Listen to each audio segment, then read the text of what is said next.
Welcome to the Undisputed podcast. I'm your host, Jenny Taft. This podcast is the full show from today's episode of Undisputed from start to finish. They've got a busy slate, so Skip, Shannon, let's get to it.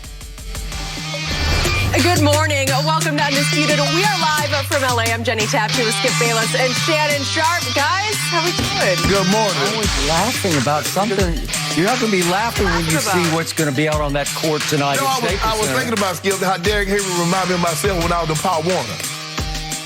Yeah, when I was Pop Warner with Derrick Henry. Heck, I look like that in Pop Warner. But I am here to say, before we bump this, it starts tonight. I'm going to warn you, the Russell Westbrook era starts tonight for your Lakers. I just want you to know I said this before it started. What's today's date? I want to make sure you remember this. October the 19th. 19th. 10, 19, 21. Yep. Okay. Remember this date. Yes, I will. You're going to eat the words. Yes. You're going to eat the words.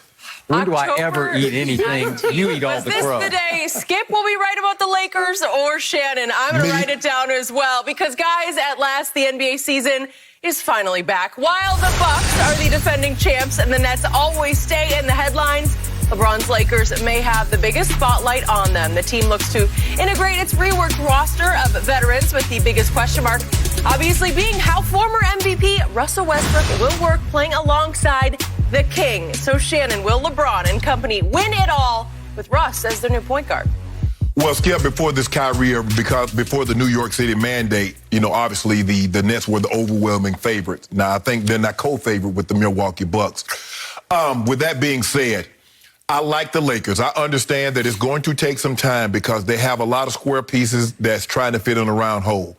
This is the first time in Russell Westbrook's career that he's probably the third best player. Well, I know he's the third best player. I don't know at any point in time if he's ever been the third best player on the team. Does he know that? Yeah, he knows that. I don't know if he's ever been the third option on a basketball team, Skip. And the only thing that can change Russell's legacy is a championship. A triple-double does nothing for him. Averaging a triple-double will do nothing for him because after the first one, everybody started to minimize the triple-double because it's like, oh, it's easy. And now all he's doing is chasing that, and it doesn't equate to wins. So now the only thing that he can do to change the perception of how people look at him is to get a championship. Skip, it's going to take some time. There's no question it's going to take time. It's not going to be as seamless or a smooth transition as it was for the Brooklyn Nets to do what they did. I understand that, and hopefully all Laker Nation understand that. But if anybody could pull this off, I'm going to say it's LeBron James. Everybody knows they're going to have to sacrifice. AD's going to have to give up something. LeBron's going to have to give up something. Russ is going to have to give up something. And normally when you're trying to win a championship, sacrifices come along. That's a part of the job. That's it. So for me, I understand what it's going to take. I love the pieces that they added around him. I love Monk. I love Nunn. I love Ellington. Melo off the bench, probably. I love DJ. I love Dwight Howard coming back. I love Reeves. Now, he's going to probably be the new Caruso, Skip. LeBron's trying to make him that. Now, the thing is now, he's not going to be, because Caruso could run the point. Caruso could run the team. I don't think he's a defensive guy that Caruso is. But he can shoot the ball better than Caruso. I don't know about that. Yeah, he can shoot. No. He's a 34% three-point shooter in college. I watched him all the time at the University of Oklahoma. He can get buckets. He can get buckets. As LeBron said yesterday, he's got some dog in him. Yes. He does. That's why he's going to try to make him Caruso. Yes. So with that being said, Skip, it's not going to be a smooth ride, but I believe we'll see AD and LeBron more like 2020, unlike AD played in 2019 as opposed to AD played in 2020. And so I say yes. I say they're going to get it done. It's not going to look pretty in the beginning, but in the end, it's going to turn into a beautiful rose. Beautiful rose. Yeah. Because you know how rose start out? As a thorn bush. Yeah. Yeah, prickly. So you're going to be pricking your fingers? Yeah, we're going to be pricking like, ooh, this hurt. That's ugly. Really? And then, voila. Voila. And so you have Lakers over Bucks? I do. Lakers over Bucks in the finals, right? But can I have a caveat? No. I'm assuming that the New York City mandate is going to stay in effect and Kyrie Irving is not going to get the vaccine. Now, if all of a sudden Kyrie wakes up one morning and say, you know what? I'm going to get this vaccine. All bets off. It's over? It's all bets off. So it's all about if Kyrie He takes lots of shots when it really counts during basketball games, but will he take the shot off the court? Right. That's the question. Okay, so if he takes the shot, as in vaccination shot, I'm gonna have to change my pick. It's over for the Lakers. It ain't. Oh, hold on. Well, you make it seem like when you say it's over, you make it seem like they're gonna get swept. They're not getting swept even if they play the Nets with Kyrie. It's going 6-7 games regardless. But I like our chances. I give us a 63% chance. Okay. With just James Harden and KD at the forefront. A 63% chance to beat the... Just KD and James Harden. Because you say that team won't even make it to the finals to challenge the Lakers. I got the Bucks. I got the Bucks. Okay, and we'll get to see KD versus the Bucks tonight. And get them big old ring. Okay. Ring. I'm going to give you this.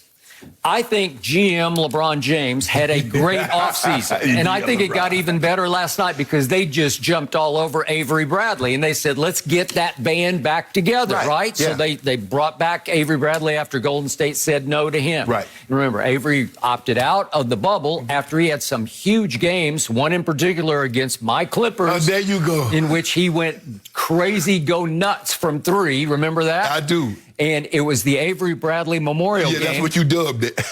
and he can flat out shoot it on occasion, and we know he can defend at a high level. Yes, he can defend at a high level. And we know he can play with LeBron. We know he can complement Rondo and Dwight because he's played with them before. So they got part of the band back together, right? Yes.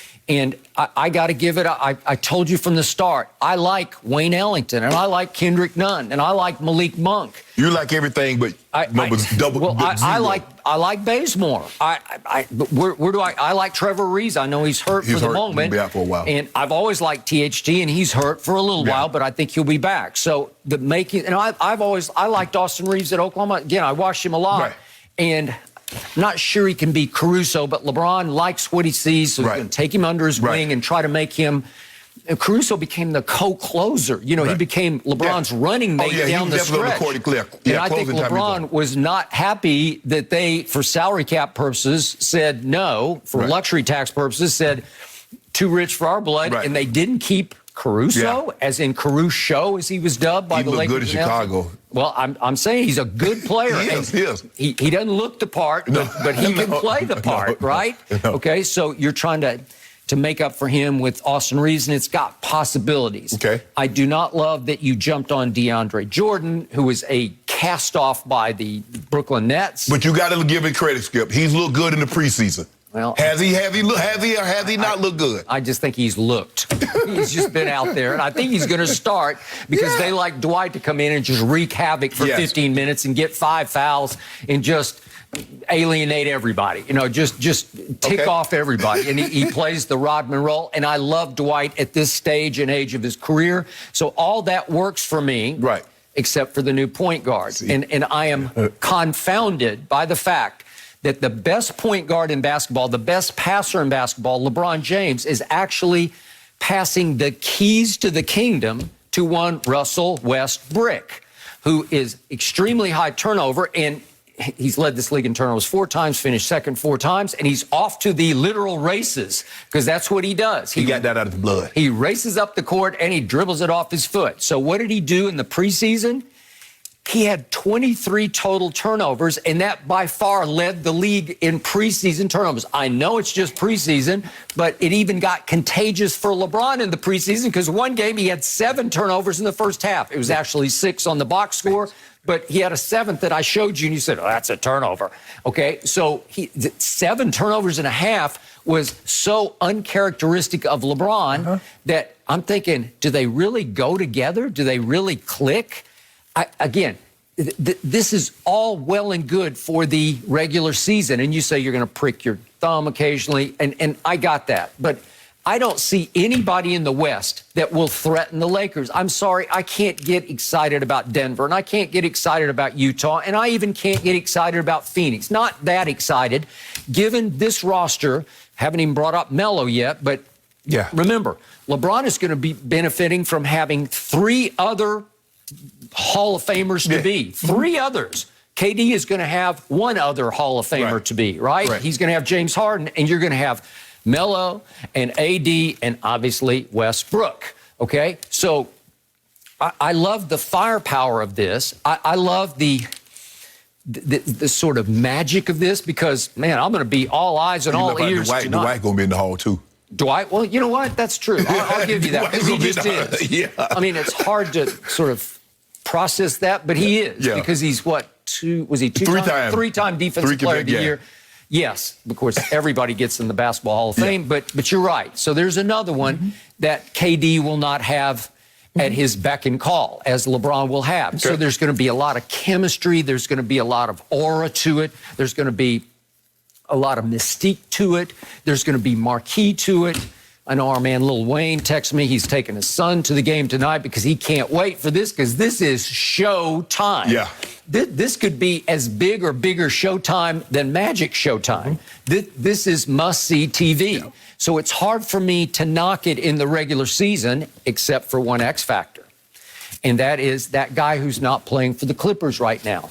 So my dream scenario here is that Kawhi Leonard, and I'm told, high-placed sources, very close sources, that he has a really good chance of being ready by March. Okay. If he's ready by March, and you never know because these things are tricky and you just got to wait it out. Right. And again, his nature, to your point, is not one to push. But he's also, once he crosses that 30 line where he goes into his 30s, he knows that the clock is ticking. Right. So I think he's going to push harder than usual to come back. Okay.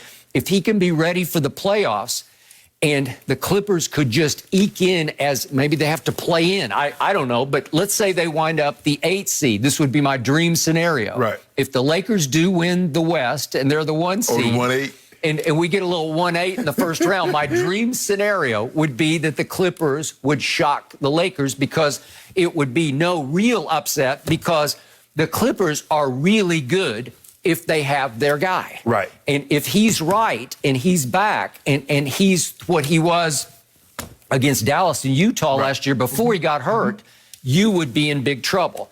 And I believe that the chemical imbalance in the Lakers won't really manifest itself until the postseason. So my prediction is that the Lakers will have the best record in the West and lose in the first round because that's when it will all fall apart. That's when it will all go haywire. Well, Skip, I think the thing is, I think they'll struggle early with chemistry issues, and once they get to the postseason, everything will fall into place because they would have played together for such a long period of time. I think early on you're going to have that's when you're going to see the roughness, the rough draft of this team because they haven't played together. And Russ is like you said, Russ is we know what he is as an individual commodity.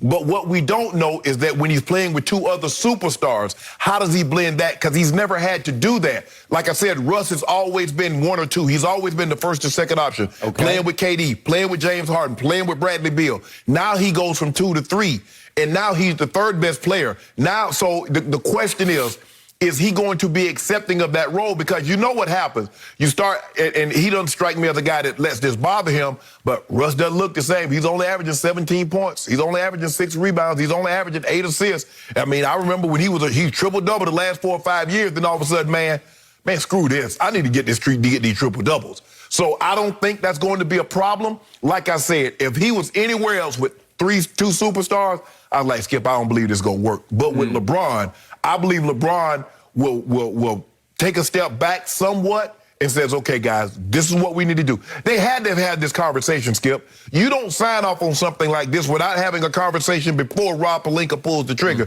Like, okay, how much are we going to be willing to sacrifice to reach our ultimate destination, which is an NBA championship? All right. So my favorite quote of last night, my LOL quote of the night, came from your man, Frankie V, as in Frank Vogel, the head coach, quote unquote, of the Lakers, because we know who the real head coach is. Frankie V. Frankie V says of Russ, he's still playing the way he always does. We ask him to be effective and aggressive without the basketball. When Bron has it, when AD has it, every bit as much as we're asking him to do it with the basketball. Right. Okay, that sounds great on, what do we say it was, October 19th? Okay, so that was on October 18th. It sounds great on October 18th. I am not buying it going forward because I'm going to restate my position after Russ's doc dropped last Friday night. passion play Russell Westbrook. He even has a documentary about his life and times as he finally comes home to Los Angeles as the only Laker who's from the area, who grew up a diehard Laker fan. And he's been handed the keys to the kingdom by the king to take over as the Laker point guard, which he believes he was born to be. Right. What is Russell Westbrook at heart? Old dog, new tricks? No, can't teach the old dog new tricks. And he's got a lot of dog in him. But it is solo dog. He is nothing but a solo act. And it is a sensational, can't miss, must-see TV solo act. But he is nothing but an all-time great stat machine driven to TD, triple-double. He's all about TDs, and I believe he's still all about TDs on the biggest stage he's ever been on. And I'm sorry, it will not work, will not fit with LeBron. It will drive LeBron out of his mind. I think the thing what Frankie V is asking is that for a lot of times when guys like that are so used to having the ball, we would see him when Bradley Beal had the ball, or we see him when James Harden have the ball, he'd go stand in the corner. No, we're going to need you to dive to the basket. We're going to try to get you to get some easy baskets like that. We can't have them playing 5-on-4 because you're standing in the corner. And I think Russ understands that. I can get some cheap.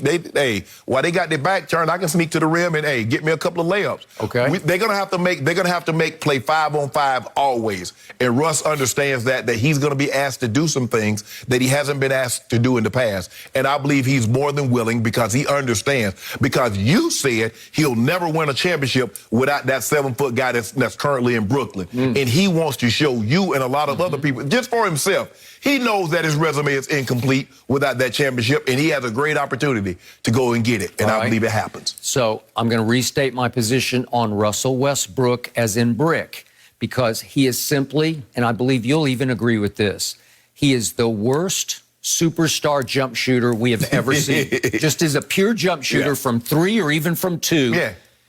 He is a liability. He can be a liability on defense. So if LeBron down the stretch of game says, Russ, I got this, and he wants to dribble the ball up and initiate and quarterback, which he should, do you keep Russ on the floor? Because his man is going to lay back in the lane and say, LeBron and AD, I'm in here too. Right. I'm going to bother you in this lane. You're going to... Because LeBron, what does he do best? He kicks it to three-point shooters. We can't kick it to Russ and depend on him to make threes. Hey, kick it to him. Russ will make those shots in the big moment. Really? I trust him. Okay, well, he's never been trustable before. Is it all going to change now? Different place, different location. Really? Yeah.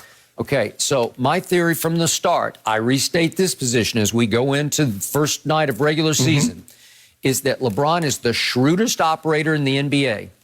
If he can pull this off with Russell Westbrook, it elevates him, I think, just into the GOAT conversation. You think he is the GOAT. Yep. I say phony GOAT. But even I, from this side of the table, will at least elevate LeBron into the conversation with Michael Jeffrey Jordan if he could pull this off this year with Russell Westbrook as his point guard, because I think it's impossible to pull it off. But I also believe that LeBron is shrewd enough as an operator to know if it doesn't work, the ultimate scapegoat for the quote-unquote GOAT would be Russell Westbrook, because everybody's going to turn their sights to Russell because he's never been able to do it before, and he did get rejected by Kevin and by Paul George and by James Harden. And Kawhi. And Kawhi just dumped on him. Kawhi just did him dirty. He did. He did. But you said something. You said if they were to win the championship. You mean when they win the championship. Well, that's what you say. That's what's going to happen. Which brings me to my pick. It's just going to be Kevin Durant's year. I believe with or without Kyrie, and I'm actually to the point I am hoping there is no Kyrie, because then we can see Kevin Durant in all his glory. What he did for the Olympic team last summer was extraordinary, and I don't think he got enough credit. There's no way they're going to win without him. Right. Because every time they got in trouble, they just said, here, you do it. Oh, no, they're not going to win without him, Skip. And I think the thing is that now there's only two. There's not the sacrifices that they were going to have to make between the three of them. So I can legitimately see Kevin Durant averaging 31, 32 points a game, James Harden averaging 26, 27 a game. Well, and maybe 12 assists. And that's the thing, Skip, because KD doesn't need the ball. It ain't like KD got to you isolate him. KD can catch and shoot. He can put the ball on the floor, get to the mid-range, get all the way to the hoop. You foul him, he's going to make 88, 90% of his free throws. So he going to get his buckets. James Harden is not quite as efficient as Kevin Durant, But now the question is, Skip, now you know this year there's the emphasis, all that jumping into and all that other stuff. Okay, we've seen a lot of guys, we saw Steph, we saw Hart, we saw a lot of guys like, hold on, y'all not calling that this year? They're like, play on, bro, play on. But KD does not need KD that don't need it. move. No, KD go get his somewhere between 28 and 32 like he always has. Okay, well, I say KD's going to get another MVP this year because it's setting up for that. And I say James will lead the league in assists because he readily accepted that point guard role that Kyrie handed to him. Yeah, well, he was a better pure point guard than Kyrie. He was. Kyrie was a two masquerading. And listen, Sean Marks is starting to become the new R.C. Buford, and he was the protege, obviously, of R.C. in San Antonio. But Sean Marks, he was extraordinary in the offseason, just like Kevin was, because when I look at this roster with no Kyrie and they added Patty Mills, you love that move. I like Mills. I like Millsap. LaMarcus. And LaMarcus came back, and James Johnson is just an enforcer. He's just a tough guy who knows how to play. But you know what, Skip? You said he came out of the R.C. Buford tree. R.C. Buford's job was made so much easier when you have the greatest power forward. So Skip, you just build around that. Okay, I got it. But they said no to DeAndre Jordan in place of Nicholas Claxton, who I loved last year at 6'11". And then they brought back Bruce Brown and Blake, obviously, and Joe Harris is still there shooting it. And listen, Cam Thomas, they stole him in the draft. Yeah. He was a 27th overall pick, and all he was the MVP of the Summer League. Yeah. 6'5", he could just shoot the lights out of LSU, and he averaged 11 in preseason. Well, you don't think he'll help a little bit here in the Kyrie role? So you're going to miss Kyrie's clutch shooting because he is clutch. But Kevin, I don't know. He made one of the clutchest shots I've ever seen. By the way, could we just see that? No, we don't skip. We got to see that one last time because this would have won the championship. But it didn't. It's like his toenail, his little toenail is on the line, and they said no. I need y'all. That would have ended your Giannis Bucks last year. That was the end of them. Hey, Twitter, I need y'all to get the Skip mentions and let him know that they didn't win the game with this shot. Yep. That would have been over. I'm on the floor on that one. I said, the game is wait a minute. His toenail is on the line? Man, Skip, you saw the official at the top. Well, he had two fingers down. He had magnifying glass eyes to be able to see that. He did. My God. Magnifying eyes. Well, you're going to see a bunch of that this year because I got KD MVP. Skip, you make it seem like I'm saying KD isn't any good. I understand what KD is. Yep. You believe there's no question. He's never not been, since the last 7-8 years, he's never not been out of the top 3 as far as best players in the NBA. But Giannis, I got like Giannis because I see him now in the preseason. He's shooting that 3, pulling up with jumpers. I'm like, hold on, Giannis. I mean, you already. Okay. All right. Drive that bandwagon right over the cliff. Hey, let the man have his night tonight, Skip. He gonna get his ring, so y'all might get him tonight because they say the rings. You're picking the Nets tonight. No, the rings, Skip. You know how it is on ring night. Them rings so big, that big old Jason the Beverly Hill, that thing, like this big. Yeah, it's gonna be out of control. Good. Big. Enjoy while you can. Tonight is the night. I'm just happy we don't have to talk about preseason anymore. We can finally talk about the NBA. I cannot wait. No mercy. The Titans got a 34-31 win over the Bills, and the game, it came down to one crucial play. Josh Allen in Buffalo had a chance late to tie it or take the lead, but the QB was stuffed on 4th and short with 22 seconds left. And afterward, Bills coach Sean McDermott defended the team's choice, saying, quote, "I'll take Josh Allen 10 times out of 10. So, Shannon, should the Bills have gone for it or just take the field goal for overtime? No, Skip, I'm going for it. If you can't pick up a third of a yard, a half of a yard, or whatever it was, I thought Josh Allen gave a hell of an effort, Skip, on 3rd down to try to get there.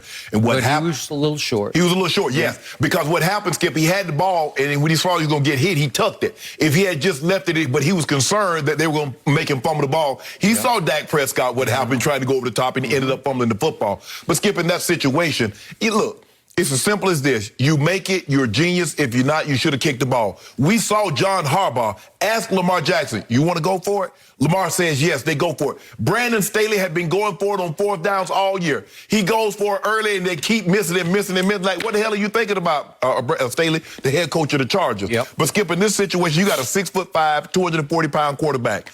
And what happened? The guy jumped the snap, got a great read, left tackle got blitzed. You never let a guy cross your face on short yardage and goal line. He crossed his face. Josh Allen did slip some, but Skip, I'm not so sure had he not slipped because the DN got such a great jump across the left tackle's face. I think he was going to stuff him anyway because in a situation like that, you're trying to get the guy to bounce the ball. You don't want him to go straight ahead. You want him to bounce it, and then you see those other guys are going to be able to step in and make a play. So I don't have a problem with that, Skip. And if you look at the way the defenses were playing, I'm not so sure they're not going to win that game because they only had one punt after the first quarter. Tennessee had started to go up and down the field. They had no answer for Derrick Henry, Skip, and we're going to talk about Derrick Henry in relationship to the MVP, but he was sensational again last night. Tannehill started off slow. He was awful. I think at one point, Skip, he might have been 9 or 20, and then all of a sudden he heated up. Yep. A.J. Brown got going. He started finding receivers, and so, Skip, I do not have a problem with that. Go for it in that situation. You only need a half a yard. You mean to tell me you can't get a half a yard? The offensive line had been playing really well up until that point. So for me, I would have gone for it. I don't really like these guys, a lot of these guys going for it on fourth down, Skip, on their own 30, on their own 40-yard line. Nah, not that early in the game. But in this situation with Josh Allen, I'm going for it. He said 10 out of 10. I'm going for it 12 or 12. Okay. I'm going for it in that situation. And by the way, speaking of numbers, Josh Allen on fourth and short situations in his career is 13 of 14 going into that play last night. Yes. So he's trusting 10 out of 10 because he's 13 out of 14. Is there a quarterback in the NFL bigger than he is, Skip? I mean, they say 6'5", 240. Skip, he might be 6'5", 250. That's a big man. I mean, Flacco's an inch taller, right? But he's he put together. Right. Okay, so I hear you on all that, and I completely agree. You're on the road.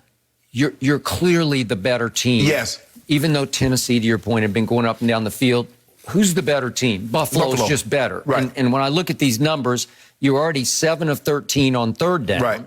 And you had run at that point, well, the grand total for the game is 73 to 51 plays. Right. 22. So you're dominating time of possession because you're just running more plays than they are.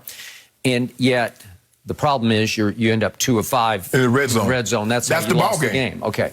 So, but the point is, you're the superior team. I give you that. And there were moments last night when I'm saying, man, maybe Buffalo is the best team because offense, defense. And remember, Buffalo has had 2 shutouts. The whole rest of the league has had one other one. Okay. So I'm ready to bless them. I'm ready to coronate, to elevate. And then this happens.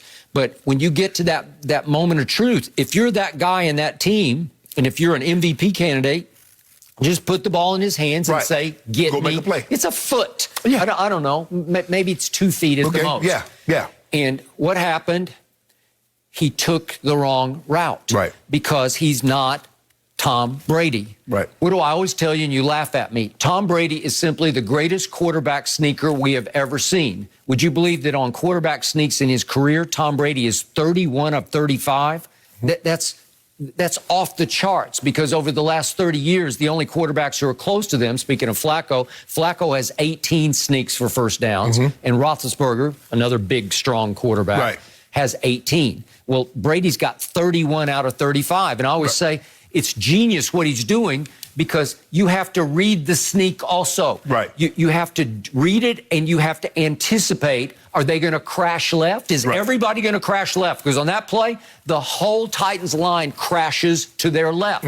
And Jeffrey Simmons is a load now because he's 300 plus. And remember, he was the 19th overall pick in 2019 out of Mississippi State. Right.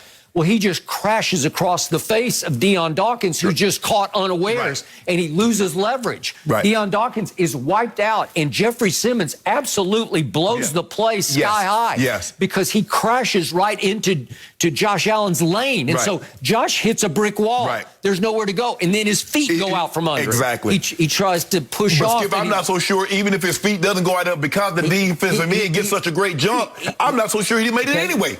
So let's just say, for the sake of argument, if Josh Allen has a little better feel for how to sneak, if you can sense it and smell it right, and you take the snap and you hesitate just a split second, and then you go left with the ball, go hard far left, I don't know, Skip. I don't know. But Skip, if you look at it, that's what they want him to do. That's why you want him to bounce, because here's 58, okay, 58 and then here come might have Byard. come in there, but I think 58, he would have had leverage on 58. He would have gotten lower than 58. But listen, what happens is Jeffrey Simmons is so low, he's on the ground. Right. He has literally, because Josh tried to go 6'5" to the ground and try to go under, take the underpass, and there's no underpass. No. It is completely blockaded by 300-plus pounds of Jeffrey Simmons. So you've made the wrong choice, because he tried to walk into it, because he starts in the gun, obviously, and he tries to walk up and catch him off guard like, just snap it to me on the walk, and I'll take the snap and just dive left. Right. Well, you got to read it and feel it and know where to stick your head, because Brady always picks the right hole, and he just crashes headlong. And Josh Allen said after the game that he doesn't find quarterback sneaking that much fun. He said, I don't really love it. No, they're teeing off on you. Well, that's what I'm saying. But you're always taking shots at Brady like, you're not a tough guy. You just get rid of the ball. You don't take any punishment. Well, you don't think Brady takes some punishment on the wall of sneaks? But Skip, you figure that Brady's had 35 sneak attempts in 22 seasons. Okay. So that's basically... No, but every time he does it, it's just money. Yeah. Because if you can do it and pull it off, it is the most money play, because you don't have to risk a handoff. Well, yeah, sometimes that's the difference between winning and losing a game. That was the difference in winning and losing a ball game, Skip. Sometimes we don't realize it, and a lot of times it doesn't come down to the last play of the game. Sometimes Brady is doing it to continue a drive to make sure you don't get the ball back, and so it's a third down. Yep. So, give Brady credit for doing that, but I'm going to give Simmons a great job. He did a great job. You're on the road, Skip, so you're already going to probably be a little late, because the crowd is going crazy, so you don't hear it as well as you would if you're at home where the crowd is hushed. He jumped the count. He wasn't outside, but when I say he jumped the count, when Josh Allen basically said, he's moving. He didn't get the tuh, he got the and Simmons has already crossed. No, they all crashed. The whole line crashed hard left. That's what you do, Skip. I'm trying to get across God's face because I want the guy to bounce the football. Okay. If I can get him to bounce it, I've done my job. All right, so do they have Derrick Henry in their backfield? They do not. No, they do not. And I look at what happened last night, and Singletary had 5 rushes for 27 yards, and little Zach Moss had 8 rushes for 24 yards. So you don't want to put the ball in their hands, right? They're small guys, Skip. Okay. I mean, Derrick Henry is 6'3.5", 250, 260. Well, you told me he's one of the biggest humans you've ever stood next to, They lying. When they talk about 240, they lying. He ain't 240. Okay, so you don't have the run, the battering ram runner. So you're saying, okay, so what else are you going to do? You're going to keep Josh in the shotgun and snap it to him and let him roll out? No. It's only a foot. Right, exactly. So exactly. Do you want him to try to read option? Do you want to try to get him just to roll all the way to the pylon, try to beat somebody? And Skip, you remember Coach Dungy say he believed Peyton Manning's neck injury happened on a quarterback sneak in Washington. Yep. So them guys coming in giving you that's their opportunity, Skip. It ain't no he a quarterback, he defenseless. That's your opportunity to try to tee off on him. Yep. And you better believe they're trying to tee off on him.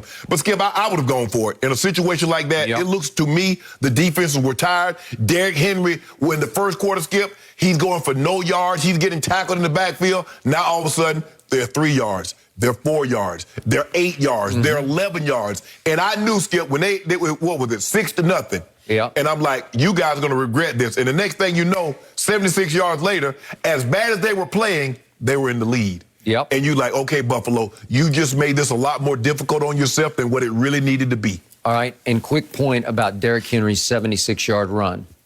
In all my years of covering and watching and studying this league, I'm not sure I've ever seen that big a human, that strong a human, that powerful a human run that fast with a football under his arm.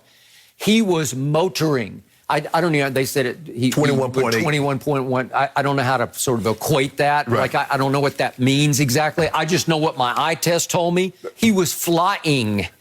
Skip, I've never seen a man this size break so many long runs. Skip, have you ever, you remember he had that 99-yard against Jacksonville. He's had 90 and 80-yard run. You don't normally see guys his size break the long runs. That's what you want to see from Zeke. You're like, hold on, Zeke. That's what you're supposed to be doing. He doesn't have that left. So, He just doesn't have that. Is it possible, pound for pound, inch for inch, he's the fastest running back ever with the ball under his arm? Yeah, because we've never seen a running back his size, Skip. I mean, ED was 225. Yeah. Earl Campbell was probably the same, but a little shorter. But Earl didn't have this kind of speed. Yeah. No, we've never seen. Listen, the great Jim Brown, who I saw when I was really young. Yeah. But he's 30 pounds heavier than Jim Brown. Yeah, 30 pounds heavier. Yeah. And Jim never, listen, he was untackleable in his era. Right. But I never got the feeling that he was lightning fast. Right. No. Derrick Henry's breaking out and people can't catch him. No. I mean, that's 260 moving like that. And like I said, the long skip, you look up and you're like, okay, he pounded it out, but he's getting a long run in damn near every game. It's 70 yards, it's 50 yards, it's 60 yards, it's 90 yards. I'm like, hold on, y'all. But, Skip, once he breaks the line of scrimmage, if you're a 200-pound safety, you trying to hit him? Okay, so what happened with their last touchdown? If we could see the 13-yard run? You try to get them legs. I ain't trying to hit you flush. You don't think they're just worn out on the this is the game winner right here? I think they just didn't want to mess with him. I think they were just tired of tackling him. You see Michael Hyde come to the side. He's like, I ain't finna hit you face up, bro. You crazy? Sorry, I'm not going to do this. They did not make much of an effort to get him on the ground. I don't blame you. Because by that point in the game, that late in the game, he had worn them out mentally and physically, and that's what he can do if he gets cooking on you. Yes. Now, if you start to stop him before he gets out of the blocks, then you can stymie him. You got to what we call make him check his feet. Skip. You can't let him just hit the hole and go straight downfield. He's not a shifty runner. He's a downhill runner, so we got to make him check his feet, which we mean make him stop, find a new hole to start over again. You let him come downhill like that. Okay, and you better hope you get far enough ahead, you can take him out of the game and force them to throw the football. I agree. You see, Skip, if they had got those touchdowns and make it 14-0, maybe you can take him out of the game. Maybe. But 6-0, I can still run my offense. And the next thing you know, he pops it. It's a 7-6 ball game when you had been thoroughly dominated up until that point. Now you got a ball game. Buffalo has to be sick about this going into their bye week. Yes. You let them off the hook. Now, Tennessee has to be sick about what happened a couple of weeks ago at Jets. They lost at the Jets. Yes. But, Skip, to their credit, no Julio, no A.J. Brown. They did not play. I would like to think if they'd have had those two guys, they're winning, because Derrick Henry had another monster game again. And he's been having a lot of these monster games. But like I said, we're going to talk about it, Skip. I don't know. We might have to... Really? You're starting to think about MVP for Derrick Henry? Skip, the dude might go back-to-back 2,000. He's on pace for 2,300. Skip, I don't know how. So our man ED's record is in jeopardy? Right now, Skip, he's averaging 1 yard fewer per game. I think ED averaged 131 over 16 games. He's 130 over 17 games. I had him at 131, I think. ED averaged 131. But Derrick Henry is averaging 130, I think 0.3. You put that with another game, Skip. I got now all of a sudden, he's over 2,100, 2,200 yards. Skip, he's 10 touchdowns. The next closest not even half that. But guess who's on pace anyway to break the all-time passing yardage record? It might be old grandpa down there. I mean, looking at the things of it, look like a lot of guys are on pace to break that record. Derek Carr, even my homeboy's got almost 1,900 yards. He's on pace. It's gonna be. But Skip, here's the thing. But you're in a passing league, so someone breaking a passing record.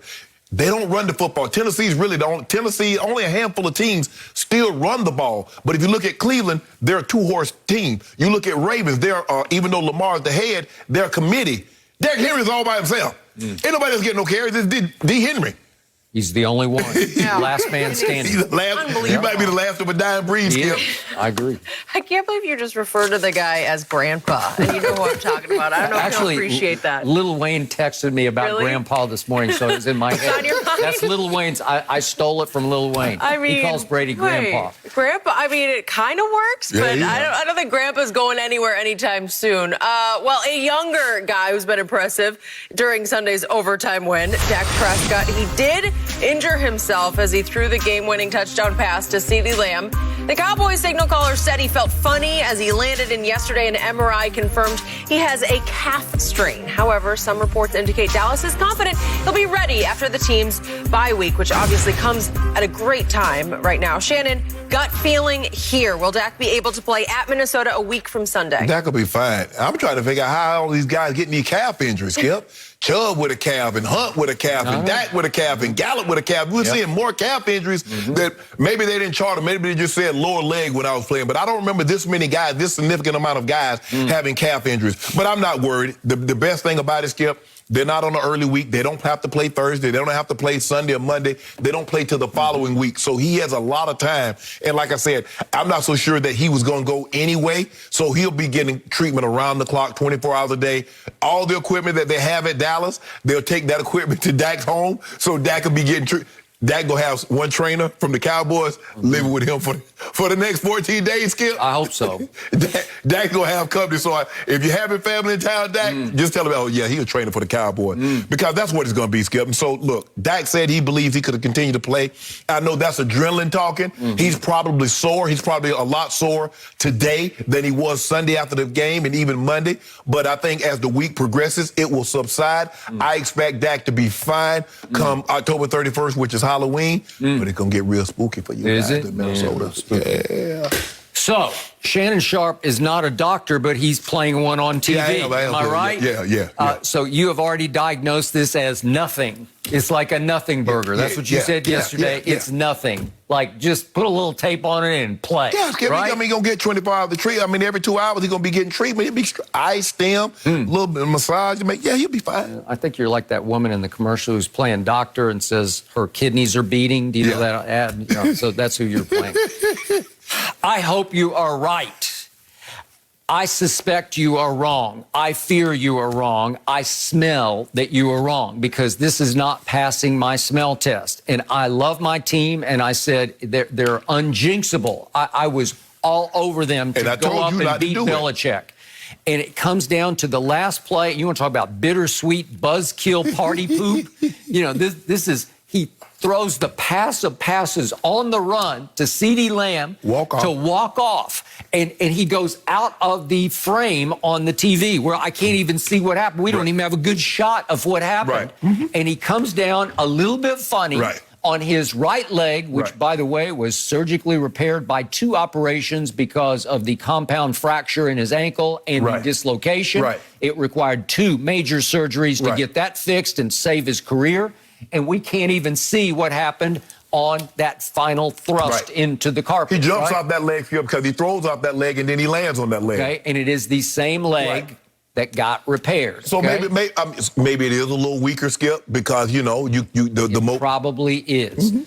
Okay, and then I have to watch him limp up the tunnel, and I have to watch him in a boot do his post game at New England, and then according to USA Today, yesterday, as he walked around the facility, he was still in said boot. And on Stephen Jones' radio show yesterday, he admitted, I'm a little nervous. Well, who wouldn't be a little nervous? This guy, we keep talking about MVP Kyler, MVP Lamar. Well, he's in the discussion. He's in there, man. Yeah, absolutely. I mean, and he has been as clutch as anybody this year. Kyler, no one's been more clutch than Dak, because, remember, he went on the road to GOAT and hit 6 out of 8 passes for 70 yards just to get him in for what looked like could stand up as the winning field goal. Left the GOAT too much time. And then he goes to Justin Herbert and goes 5 for 5 on the game-winning drive. And then at Belichick against that defense, he goes 5 for 5 in overtime.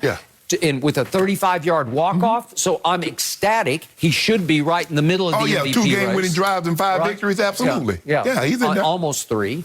And so the point is, I'm nervous because with a calf, you can't tell. And I liked what Mike McCarthy said yesterday, because he said the trainer told him we should be optimistic about what the MRI showed. But then he said, but like with any calf strain, especially early, this close to the injury, there is a variance in timelines. Well, there just is. Because you know how it feels. You got a knife in your calf. And when you try to push off it, it just knifes back in again. And here's the thing, Skip. He got to drop back. He got to stop. That's his right to stop it. He got to drive off it. That's his right. They're pushing him off it. Okay, and all I know is my man Michael Gallup somehow, and they just call it a strain. They didn't say it was a tear of his calf, but he strained his calf at GOAT on opening Thursday night.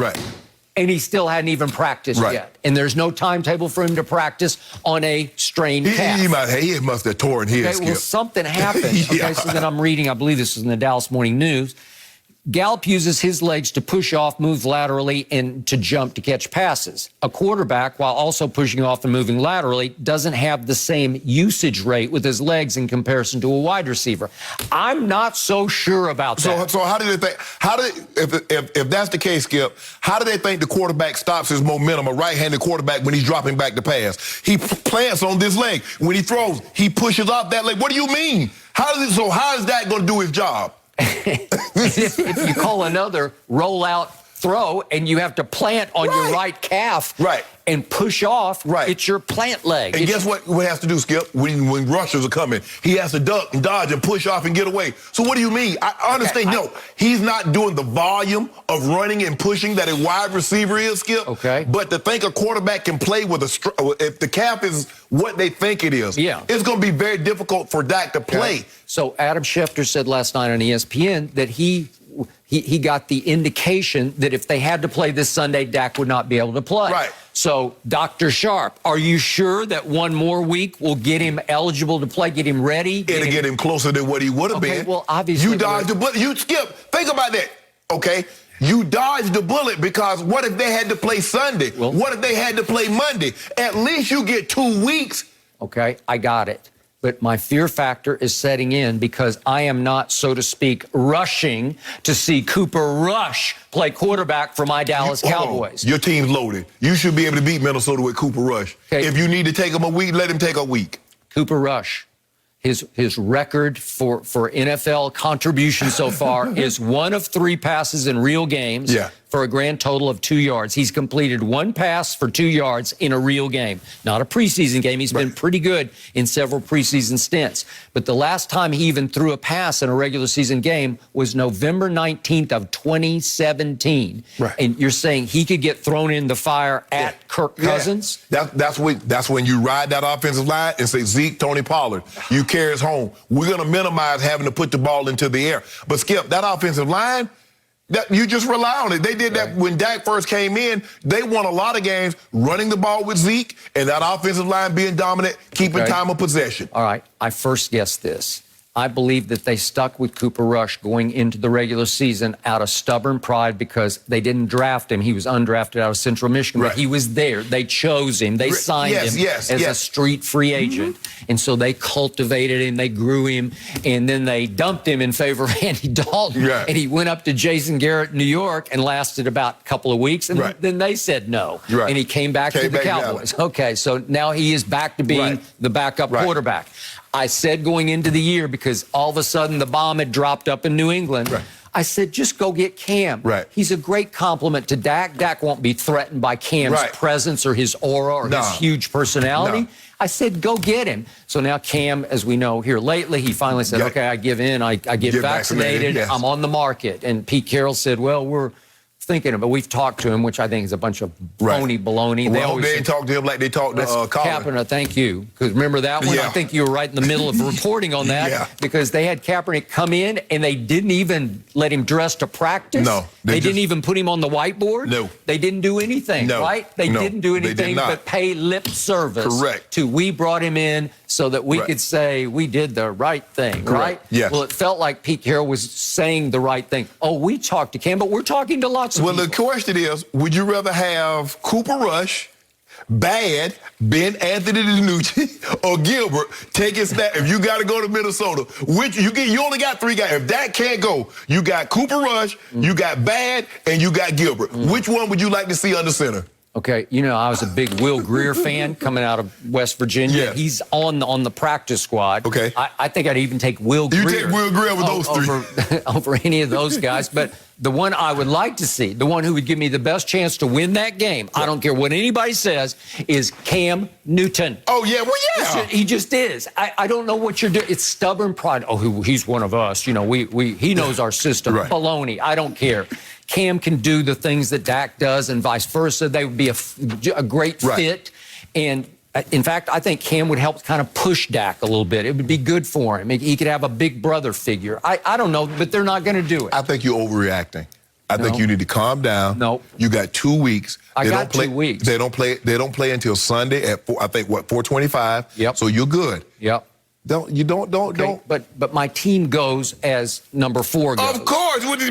Most teams go as the quarterback goes. I love the Thunder and Lightning. I love the Zeke Pollard. I get that. Yeah. And they need to stay balanced. They couldn't be balanced because Belichick said, I'm taking that away. Yes. And he took it away better than I thought he could. No. They still got, 120 odd yards?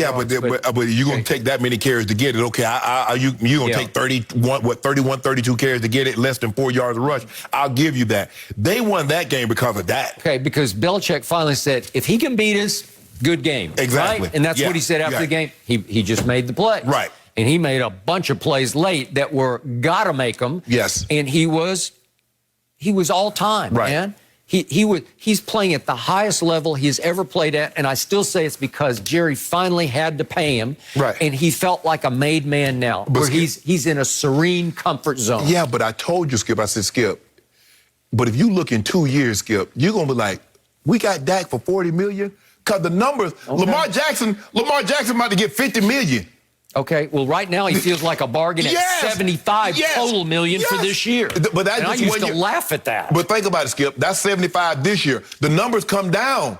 Okay. So year 3, you're going to be like, man, we got Dak playing on this. Okay, if he continues to play like this, Skip, you got to realize Skip, how old is Dak? 27? Maybe 28? So he's still going to be in his prime. He's still a young man. Yes, even after this contract. So you're getting what you paid for, even though you were very hesitant to bite the bullet. Well, what did I have to show?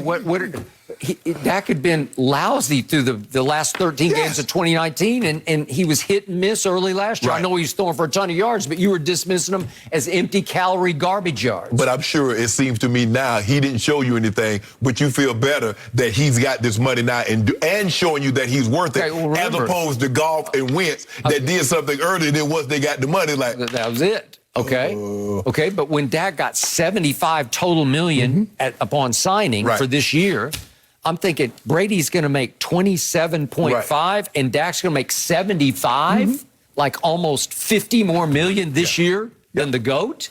And I'm saying there's no way he can live up to it. And guess what? I was wrong, happily wrong. Actually, he's exceeding it. He's exceeding it. And I will be happily wrong if Dr. Sharpe is right, that there's nothing to see here, nothing to worry about. The calf will magically just go away. And I don't want to hear any more from any Cowboy fans about he's a warrior. You cannot warrior through a calf. You can't. There's some things you ain't warrior through. You can't warrior through it because once it goes, it just goes. I don't care who you are, you're done. Well, all right, Skip, moving on along. There's nothing to see here. Nothing to see here. Yeah. You better be I kind of like Dr. Sharpe. Did you ever think about being a doctor, Shannon? No. No. Me and school didn't get along. What did you say? You and what? School and I didn't get along. Oh, okay. But your memory, both of you guys. But, I feel like you guys could have definitely done it, the school part. I'm impressed. Every day. No mercy. So Ben Simmons seemed disengaged in his return to practice with the Sixers. The All-Star guard appeared in sweatpants while teammates were in shorts. Cameras even caught what looked like his cell phone visible in his pocket during on-court work. Shannon, how bad a sign is this for the Sixers? Skip, tell me you're here so I don't get fined without telling me you're here so I don't get fined. Yeah. Skip, you know how I am, man. I get it. Ben doesn't want to be there. But I just believe in there's a professional level of decorum that one must maintain at all times. And so for me, I'm going to come out there. Now, Skip, this is not normal that guys practice in sweats. I've seen a lot of guys. LeBron is notorious for practicing sweat. So is AD. I'm Carmelo. I'm cool with that. Although if you look at his teammates, nobody else has sweats on. I'm cool with the sweat, Skip. But the phone in your pocket or whatever that is in your pocket, come on. I'm pretty sure it's a phone. Skip, I remember we used to have walkthroughs. And walkthrough, we're going to go over the plays that we're going to implement today. It might be like, we go out there in shorts and we have on sweats. But Skip, guys all of a sudden, instead of putting on cleats, they come out there in Timbs. They come out there in flip-flops. And Mike looked around one day and was like, what the F is this? Go back inside and come back out here like you're professional. I don't blame him. And we came back out there with everybody had on cleats. Yep. So that was the end of that. So for me, Skip, come on, man. I get it, Skip. I understand the level of frustration. You do not want to be there. You believe that they don't want you there. And he knows they don't, Skip, because they tried to trade him last year with James Harden. And I get it, James Harden for Ben Simmons, but still, even though that would have been a great trade for the Sixers, and James Harden is a better player than Ben Simmons, that man got pride. That man got pride. And he said, oh, y'all tried to trade me. Okay, well, I'm going to beat y'all to the punch. Yeah. So what Ben did wasn't a holdout. What he did is that he dumped all his food on the kitchen table and says, I want to get out. Mm-hmm. But I don't like this. I get it, you want to get out, but Skip, just be professional. Come in, practice hard, be a professional. Not just a professional athlete, but be a pro in how you go about your business. Okay. And so that's the only thing I disagree with Ben. I get his level of frustration, not wanting to be there. And I said, Skip, coming back, I said it's going to be very uncomfortable. Because Joel Embiid said what he said. And then he said the man was disrespectful by holding out. Borderline disrespectful. Yeah. So you already know it's as a matter of fact, I didn't even see is Joel Embiid at practice? Because I didn't even see him in that video. So I guess they staying far away from each other as they possibly I would like to be a fly on the wall, or have been a fly on the wall when they cross paths in the locker room, because somebody had to say something. Somebody had, hey, what's up, bro? Something. No? You already know I don't fool with you like that, bro. Yep. Okay. I hear everything you just said, and I appreciate the position that you took on this, and I agree with your position in the big picture. Come on, just grow up and be a pro. Yes. Because you did come back, so you are collecting a check. Yeah. So now just be part of it without giving into it. That's right? the Marshawn Lynch, Skip. He just there so he don't get fined. All right, so here's my take on what I believe happened yesterday. I have the highest regard for Ben Simmons' basketball IQ. Mm-hmm. I think it's in LeBron's territory. I believe he's high IQ off the court also. Yeah. I think he's a smart kid and an extremely, maybe to a fault, proud kid. Yes. And he had to swallow a good bit of his pride just to come back in and walk back out on that floor. Right. I would not want to have been in his shoes. I think it was a hard walk just to walk out the first day for practice. Yeah. Because you're feeling pretty awkward about everything, right? It's the ultimate discomfort. You have to walk back out there. Yes. So I believe that he knew that for the last X minutes of practice, I don't know, maybe 10 minutes, that the media was going to be allowed in. Right. And he knew that they were going to be allowed to videotape said end of practice. So he decided, I'm going to put on a little show here for everybody. I'm going to send the message, I'm not down with any of this. I'm going to keep my sweatpants on. Right. And I'm going to keep my phone in my pocket. And don't tell me Doc didn't see it. And don't tell me Doc was just not pleased with that. That's what. Yeah. But would Doc challenge Ben in front of the team? I don't think so. I don't think we're there yet. No. And so he allowed Ben to go ahead and act out, as they say. And he acted out. Yeah. And he was able to send the message because he knew he lives on social media like everybody his age does, and he knows what the impact is going to be. And if he's got a phone in his pocket during practice, it's going to send a reverberating sea to shining sea message across the internet.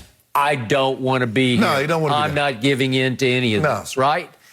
And yet, I believe, and this is where we part ways, I still believe it will work. I still believe it's going to take some time. He's going to have to make his statements. He's going to have to stand his ground about, I'm not giving in to this team and this concept that they forced me back here. Right. But I believe over time that he will ease back into the flow of this. And I believe that over time he'll realize this is still a really good spot for him. I don't care what you say. I believe that him and Joel will be just fine together, and I believe they fit on the court as well as coexist off the court. No, it's going to take somebody losing. Maybe Portland starts to lose more than Dame would like, and he requests out maybe Bradley Beal in a situation in Washington. They start to lose a little bit more than they anticipate, but I don't really know what they expect to win, well, other than Bradley Beal. And he's going to want out, and then maybe that's the Sixers' opportunity, because I can assure you,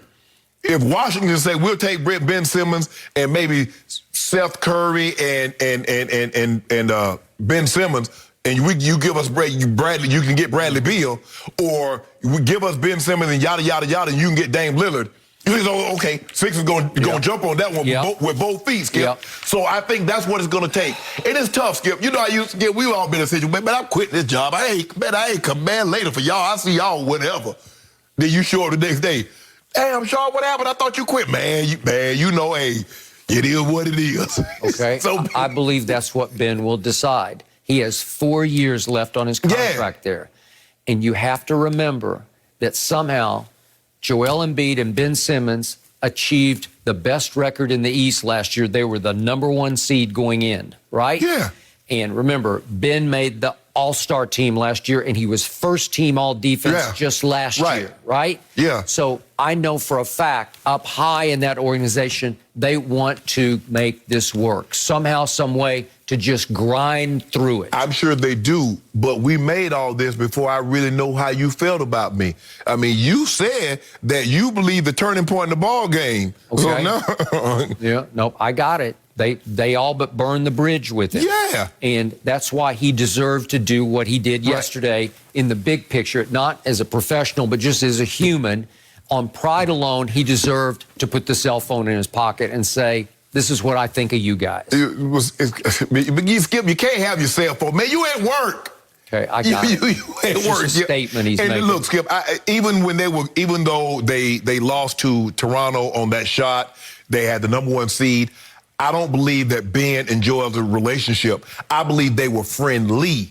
I don't believe they were friends. I don't believe when they went on the road, they were hanging out, hey, man, let's go grab a bite. Let's go to a restaurant. Or let's grab a movie or let's do something. I don't know if they had that type of relationship like we see some of the other players have, like the Warriors. I can see Steph and Clay and Draymond and some of those guys going to get a bite to eat or going to the movies or doing things. LeBron taking those guys and doing things.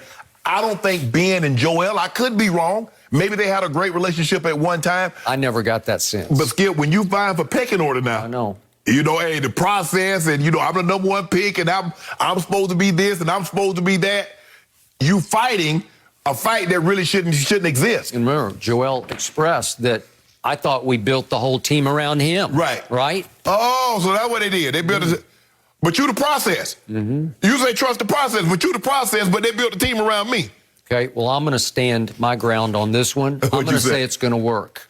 I'm going to say that sometimes an incident of this magnitude will somehow clear the air in a weird way where everybody gets their feelings out. And I do think what Doc does best, he's a great mediator with young talent where he can talk them off the ledge, talk them through this. Didn't he come out here to Rich Paul? And didn't he talk to Ben? And Ben say, Doc, I appreciate you coming all the way out here, but I ain't got nothing for you. Okay. Now get out of my man's house. And Ben is back. Yeah, Ben's back. So, After all that, Ben is back. We're going to get this money. We're going to get this money. We ain't give you no more of this money. Y'all done got like, a couple of million from us now.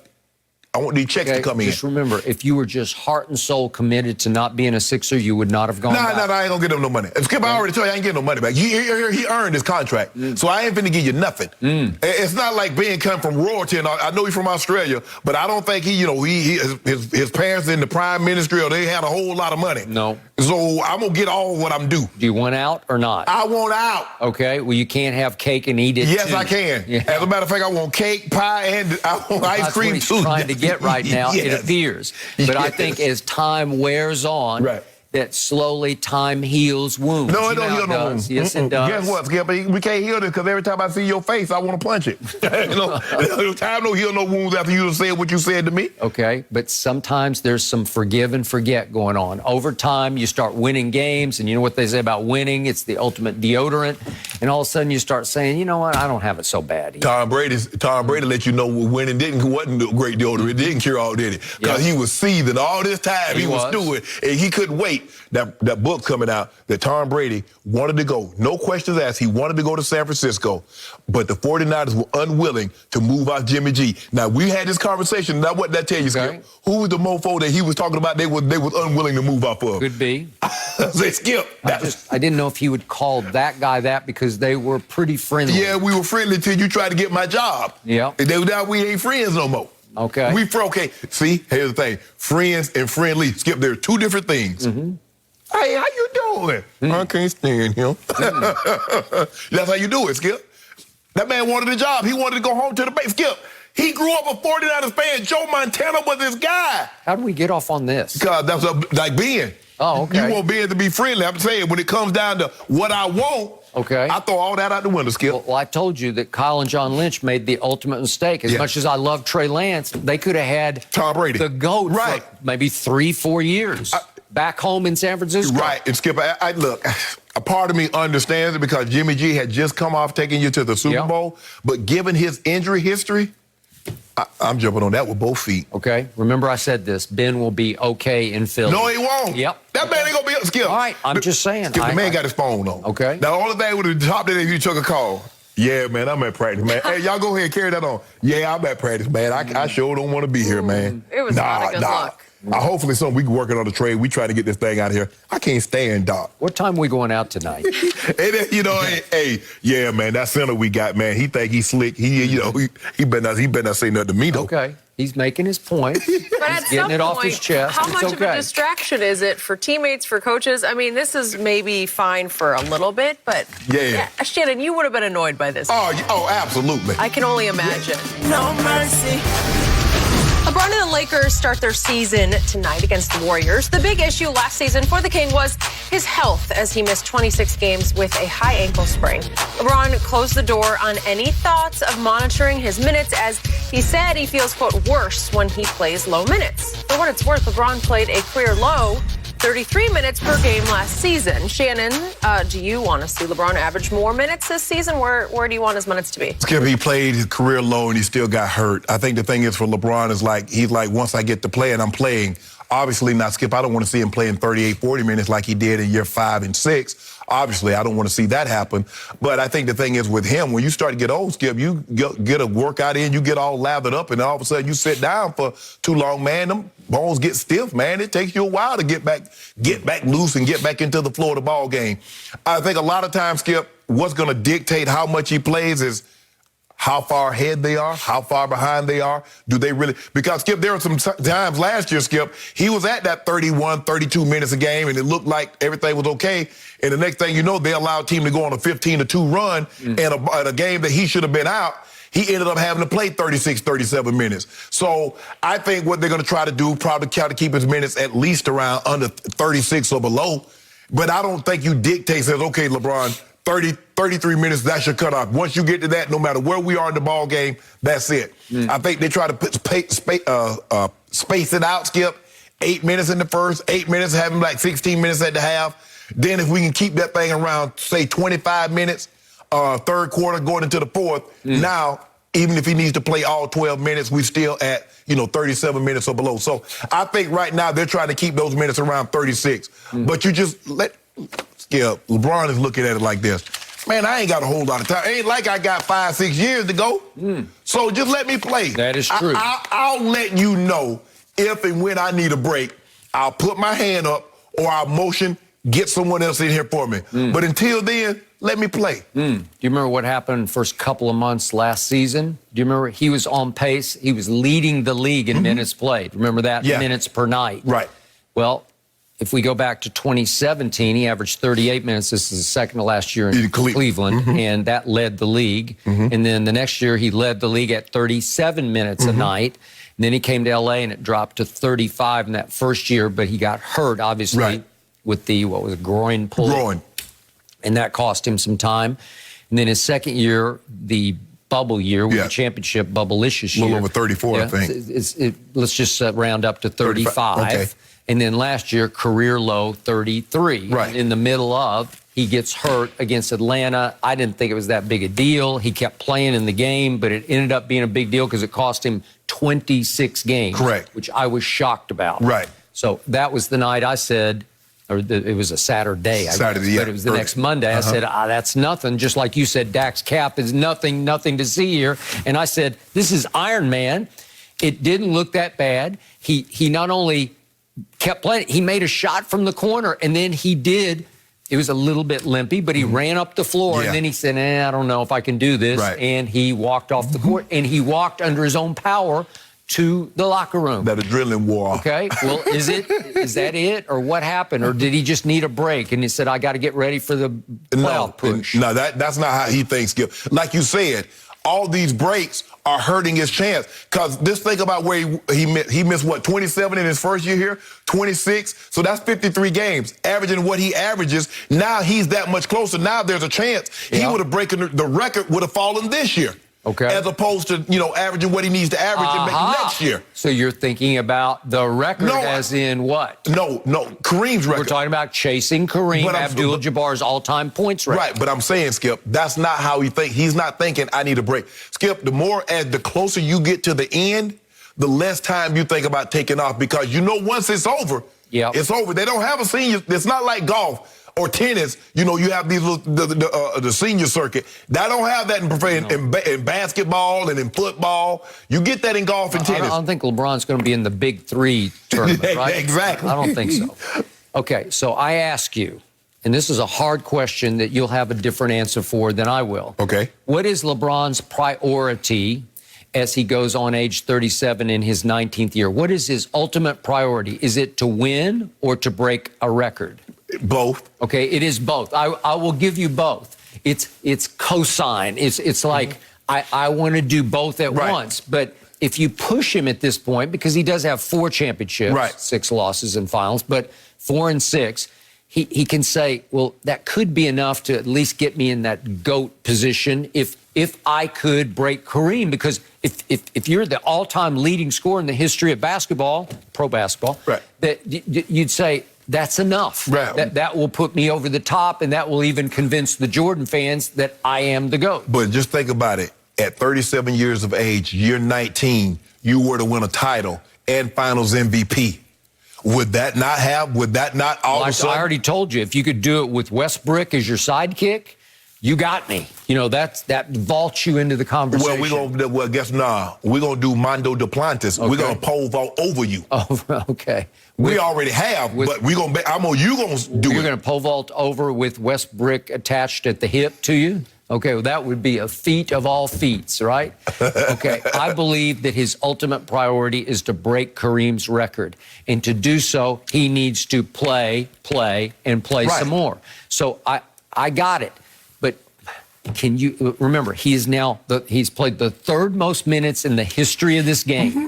The 3rd most to Kareem and Karl Malone. Right. And this year, he'll easily, I think, pass Karl. I'm going to knock on wood for LeBron. Obviously, he has to stay relatively healthy, right? But he could also pass Kareem in minutes played, and then that will make it easier for him to pass Kareem in points. Well, but here's the thing, though, Skip. When you think about it, it's not like when you talk about minutes, total minutes, Kareem was going to the playoffs a lot, too. Kareem went to 10 finals, and he went to the playoffs sometimes, and they didn't make it all the way. So it wasn't like, and Kareem played 20 years. So it's not like all of a sudden Cap was like, obviously he wasn't the same player, Skip, later in his career. He wasn't the same guy. His minutes were he's probably playing 20 minutes a night. Okay. But LeBron, I don't see LeBron. LeBron's numbers LeBron is always going to be 30 minutes a night. Okay. So do you want to see him up to 35, 36? 35 would be good for me. Okay. I can live with 35. Okay. I believe he will try. But at some point, if he got hurt last year on what I thought was a minor injury kind of play by Solomon Hill, Atlanta, here at Staples, then I believe that you're going to be, so to speak, daring the devil here. If you get it back up into 36 minutes a night. We can 35. Okay. You sure? Mm-hmm. Okay, I just hope, I'm going to knock on wood, because you're asking for it. We ain't asking for that. All we asking for is to be healthy. Okay. And the way we be healthy is that we play. I also think because everybody else is load managing, starting with Kawhi Leonard and started by Greg Popovich, that LeBron is trying to show everybody, I don't load manage. And so they don't even have a plan in place. Vogel said yesterday, I don't want to play all 82. We'll pick our spots. But I think LeBron would like to try to play close to 82 games. Right. Well, I don't know I think realistically, I think somewhere, if he can get somewhere 70, 72, if he don't play in 10 games, I'm good with that. Okay. So the point is that if you're good with that, he's trying to send a message, because in the Phoenix series, he only averaged 23 a game. Yeah. So then he said, I took 2 months off in the summer where I didn't do much basketball stuff. I just worked out. I didn't do any basketball stuff, thereby sending the message to the billions of blind witnesses out there that that he's trying to say, I deserve an excuse because my ankle never got right during the Phoenix series. It wasn't right. You already said he was limited. He had lingering issues. I didn't see it. I thought he was just fine. Did see it. Don't do that. He had stretches where he looked just fine to me. But he wants to send the message that I was limited. There is no message. You know this, Skip. You know that man didn't look like himself. Now, don't do that. So the point was, he spent 2 months doing non-basketball things, and all I want to see is, I wish during those first 2 months of the summer, he at least, can you shoot free throws on a bad ankle? Can you practice your free throws? Do you think he practiced free throws at all? Of course I say a big N-O. I say a big yes. No. And what did you bet me? You said he's going to shoot 73%. 73. No, we got 73. 73. I said 72. You said 75. We split the difference. 73%. I thought it was 75. 5 cases. 5 cases. 73. For 75%. Okay, I got it. No, it 75%. I'm pretty sure you agreed on. No, we split I think the difference. You proposed 75%. No, we split the difference. I tried to get you down to 70. You said, no, I'm not going. Did I say 72? You said 75. 75. We split the difference. So for the last 5 years, he's been under 70. But guess what? Okay. This is a different year. Different year? Yeah. Yeah. Well, he's going to have to make up for his new running mate, who's he'll probably shoot like 52%. Right? Just watch it. You just watch what happens this year. I can't wait for tonight. Neither can I. Yeah, it will be must-see TV. Sometimes for all the wrong reasons, because you will rubberneck these games. No, I ain't rubberneck. I mean, Steph. I saw Steph's last game. He dropped 40 in the preseason. I'm like, oh my goodness, Steph picking right up where he left off. Any Clay playing tonight? No, Clay ain't playing tonight. Okay, you're lucky. You dodged that one. No mercy. Cowboys fans were up in arms after the refs didn't give Dak a touchdown on this third down run from Sunday, and Zeke let his frustration be known as well. After the win, Elliott said, quote, "There's no excuse for that. That's ridiculous, the way they called that game tonight, but at least we were able to overcome the Patriots and the Zebras."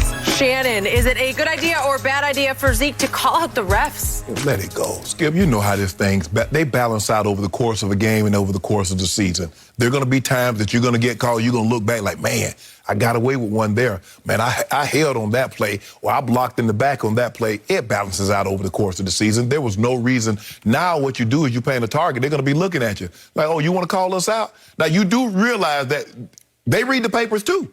They watch television also. I understand that you think this is not their full-time job. They have normal jobs Monday through Friday in which they watch television, they read paper, they get online, and they hear things like this. Oh, so y'all thought we've showed them preferential treatment and we was going against you guys. Oh, okay. Okay. We'll see. Just let it go, guys. You won the game. It was a hard-fought game. You won. You overcome a lot of things that was your own self was inflicted by yourself. A lot of those penalties you actually did, and you were able to overcome those things. There's nothing like being able to overcome adversity, Skip, in a win. It's like, yeah, if we clean up some things, we could have won this game. But you get to say we can clean up some things in a win and be even more dominant. You almost had 600 yards, Skip. Yep. Time of possession, you dominated. Yardage, you dominated. First downs, you dominated. Every statistical category, you dominated. Right? Don't make it about the officials. You won the game. Just keep it moving. I was shocked when I read these comments from Ezekiel Elliott, and not pleasantly shocked. I'm talking about unpleasantly shocked, because this was so wrong in so many ways. They might send him a letter. He might get a little package from FedEx in his locker. Well, he's going to get a big package. This is going to be a big, blatant fine. And to your point, they won the game. You won. What are you doing? You got out alive. Thank you. You survived Belichick. You can go back, and you got 2 weeks now to get right, to get healthy, to get ready for a trip to Minnesota. You're 5-1. Yes. And why would you dare the, so to speak, devil on this one? Why, to your point, they all hear this. They're going to read it, and they're going to be like, really? Really? Because this is a complete call out. He says there's no excuse for the officiating tonight. It's ridiculous. And he says, but at least we were able to overcome the Patriots and the Zebras? And the Zebras? It is the biggest shot fired. Yeah. Because that's not exactly what happened in that game. Exactly. There was a blown call at the goal line to me. Yes. But it was a hard call because there was like 5,000 pounds of flesh on top of Dak Prescott on third down. And he goes underneath. We saw, obviously, Josh Allen get stonewalled last night on a quarterback sneak. And I kept tweeting, just sneak it. And it looks like he's got a little open path that he doesn't get stonewalled. And it looked like he fell across the goal line with the football. And it was pretty blatantly obvious to me that underneath that pile of humanity, he scored. And I tweeted immediately, he scored. And then on the second review, I said, he scored easily. Well, how can you not see that? And then my coach, Mike McCarthy, who botches everything, you got to wait a beat just to make sure they have time to replay it enough. But the NFL official statement said, we reviewed it from all angles and we couldn't definitively tell. There's nothing definitive about it. Well, it was to my eye, and maybe you can't see the outcome of the play, but you can see him enter the goal line area and seem to fall forward. So it's almost like 2 + 2 equals number 4 score. Yeah, but they don't like to do that in the NFL, saying 2 + 2 = 4, because it looked like he had a crease right there, because the ball might be over. Yeah, but the ball might not be over also. So you leave it as standing called on the field. So that's why Zeke was most outraged, was over that call. But it wasn't like a spate of calls cost them, because there were several. There was a hands to the face. There's some that are like ticky-tack, 50-50. But you got a call, Skip. Remember, the Patriots got a touchdown call back because the guy was holding. Yeah. So, I know. Mac Jones threw another touchdown pass. And there was a hold call that negated 7 points. 7 points. That would have made it what? I think it would have made it 21-7. It would have made it 21-7, and I'm not sure we could have climbed out of that hole. So, but then how about the play of the game, the last 3rd and 3 play that Mac Jones was a little high and outside. He got a face mask. And Anthony Brown just quickly reaches. I think we have it. He just quickly reaches and grabs his mask. That's a face mask. He grabbed his mask as he turned and held him a little bit. Just you can barely see it. You have to slow it down. Yeah, but they could have easily called that. He grabbed his mask and it impeded his progress toward the football. They could have easily called this. It just happened so fast. It was faster than the naked eye of the referee. But if you called that, that's 15 yards. Exactly. And all of a sudden, they're 1st and 10 in your territory, and I don't know what happens because now we're in overtime.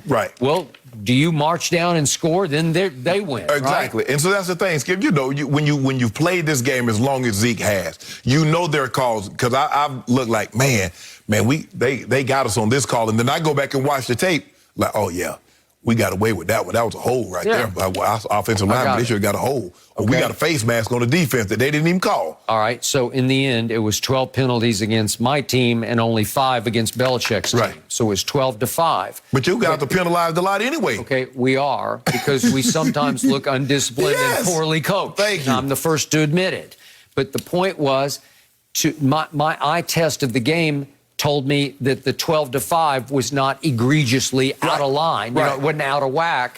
That, okay, they missed a few here, they missed a few there, but the one they missed the most was the 3rd down sneak. Because if you give me that one, we start to take control of the game, because we talk about shooting yourself in the foot. As great as number 4 was in that game, we have 2 red zone turnovers where he throws an interception into the end zone, and then on 4th down, obviously, he loses the ball going over the top, and it was clearly a lost football.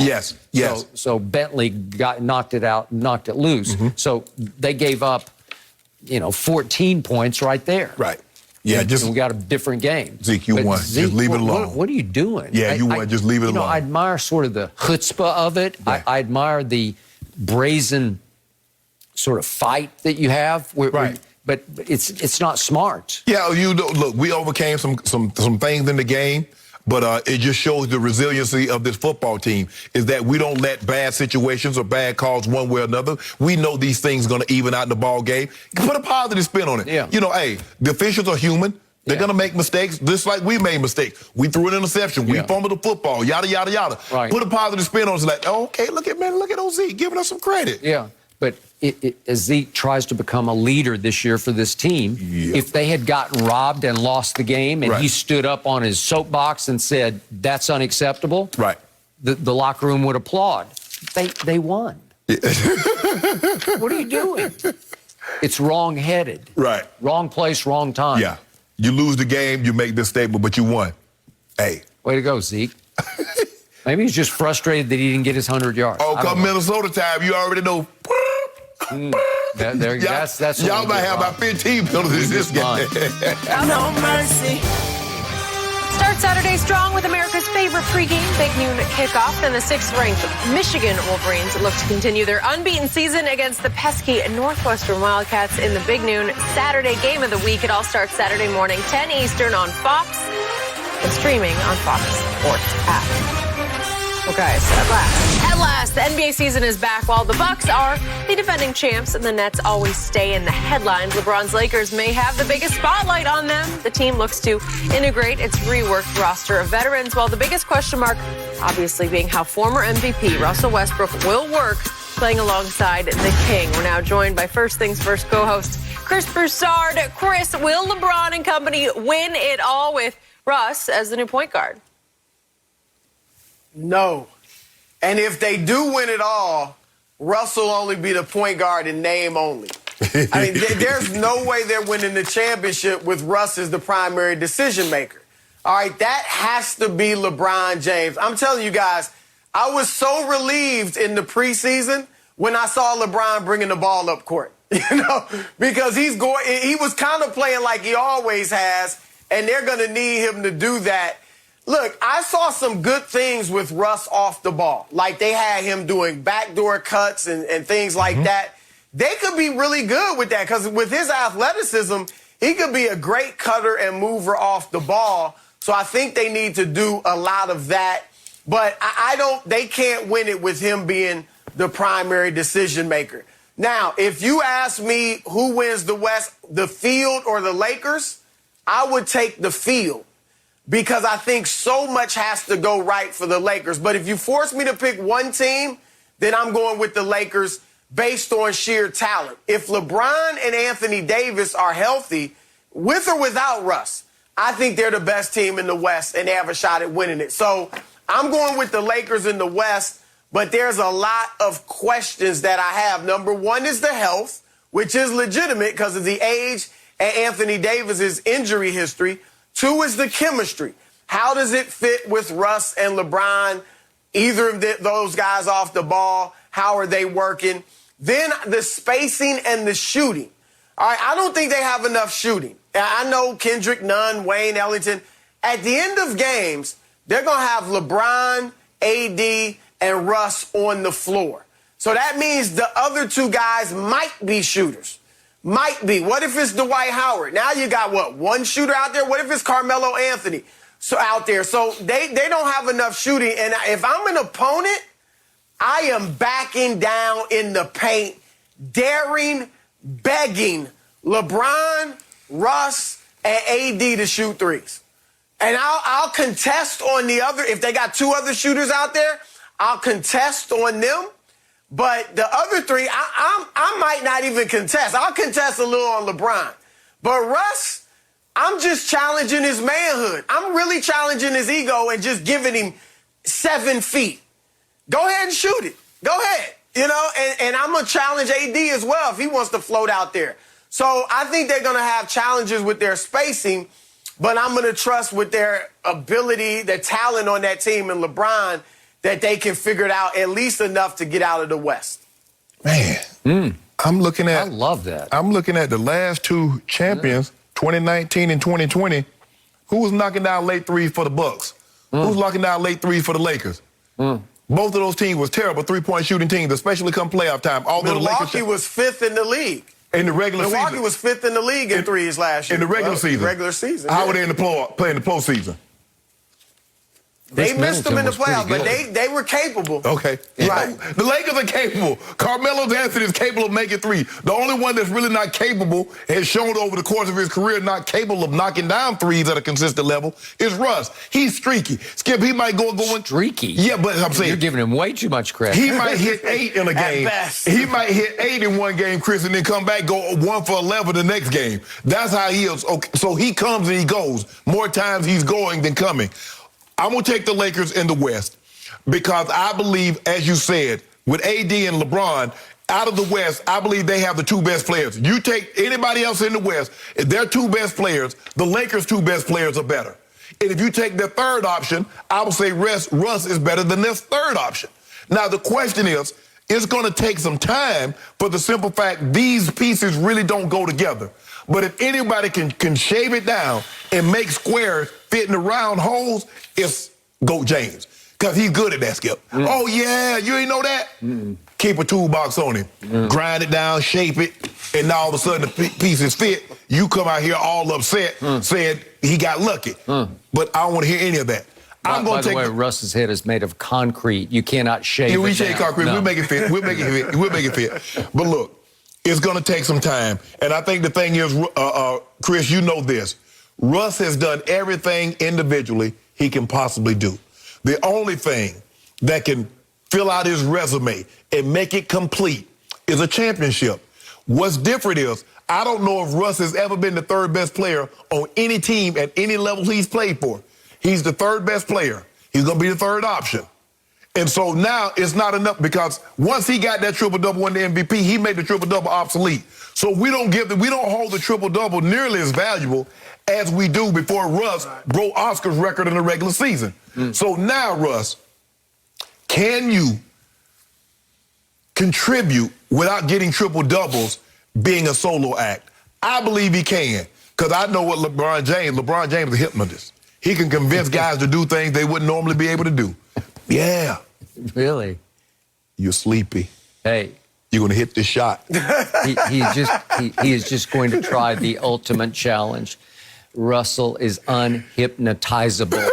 You know it, and I know it. You're a hater. I'm not. You want bad things to happen to us. I don't. I love to watch Russ play, but not for your Lakers. And my mind is still blown, back to Chris's initial points. My mind is boggled by the fact that LeBron James, the king, is handing the keys to the kingdom to Russell Westbrook to be his point guard and primary decision maker. And I agree with Chris. It cannot last. It cannot happen. LeBron is still the best point guard in the league. He is still the best passer in the league. He still has the highest IQ in basketball, and he has to quarterback this team. He will. And if you do, really, you're going to teach the old dog new tricks? Russ, we need you to cut. We need you to move. Yeah. Okay, well, you know, it might last a game here, a game there, but it's not. It's not who he is. I'm sorry, he only knows one speed, and it's 100 miles an hour with the ball in his hand, dribbling it off his foot out of bounds. Oh, he'll give us some pace. Look what he did in the preseason. Russ had 23 preseason turnovers. It led the league by far. Next was Ja with 17 turnovers. I was horrified watching him because it started to get contagious, and LeBron had a 7-turnover half. 7 turnovers and a half by the king. It was just so unsightly. It was so uncharacteristic. It was so wrong. We're getting it out of our system. Haven't you heard about that, Skip? Get it out your system? I guess so. Look, Russ is must-see TV because he is all about the TD. He's about the triple-double. I've never seen anything like it. I would have bet my life on nobody could average a triple-double 4 out of 5 years. It's impossibly great. But it's solo act great. It is stat machine great. And that's who he is and what he wants to be. And he is coming home. This is his stage. He was born, he believes, to be the point guard for the Los Angeles Lakers because he grew up a diehard Laker fan. Now he even has a doc that dropped on Friday night. Passion play, Russell Westbrook. It'll go to his head. He's got a huge head already. He's fueled by egomania in a good way because he is a stat machine, first of all. And how do you blend that into what LeBron wants to do and where he wants to get? It's impossible. Watch it. It will not work. It will not fit. You know it, and I know it. And yet I love the rest of the roster. I really do. They picked up Avery Bradley. He's a sweet pickup because he really worked for the 2020 Lakers. He opted out of the bubble. To the bubble. But who made the biggest threes, the bubble-licious threes? Who made them? Rondo made them. He made shot after big shot. Well, how much run is he going to get with Russ?